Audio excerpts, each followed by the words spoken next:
আসসালামু আলাইকুম। আশা করি প্রত্যেকে ভালো আছেন।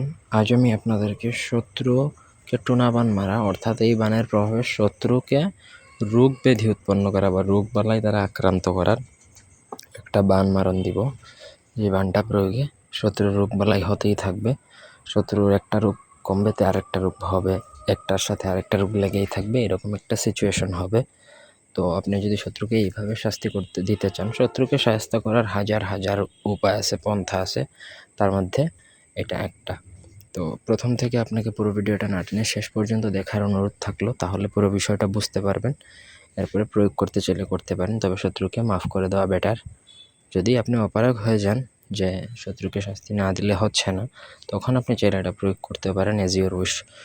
আমার চ্যানেলটা সাবস্ক্রাইব করবেন, লাইক কমেন্ট শেয়ার করবেন। ব্যক্তিগত যে কোনো প্রয়োজন বা যে কোনো কাজ যদি আমাদেরকে দিয়ে করাতে চান, সেক্ষেত্রে স্ক্রিনে দেওয়া নাম্বারে সরাসরি ফোনে, হোয়াটসঅ্যাপে অথবা ইমোতে যোগাযোগ করে যে কোনো কাজ করাতে পারবেন, দেশে বা দেশের বাইরে থেকে।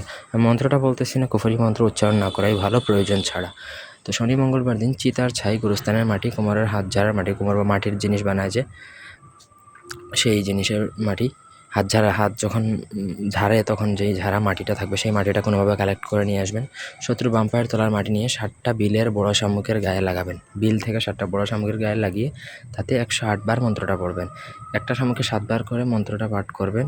তারপর শত্রু চলাচলের রাস্তা পুঁতে দিবেন, ঠিক আছে?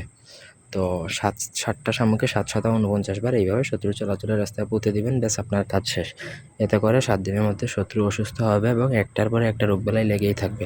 যতই ডাক্তার, ওঝা, কবিরাজ দেখাক, কোনো কিছুতেই কাজ হবে না, কারণ জাদুটনা খুবই খতরনাক একটা জিনিস। ধন্যবাদ সবাইকে।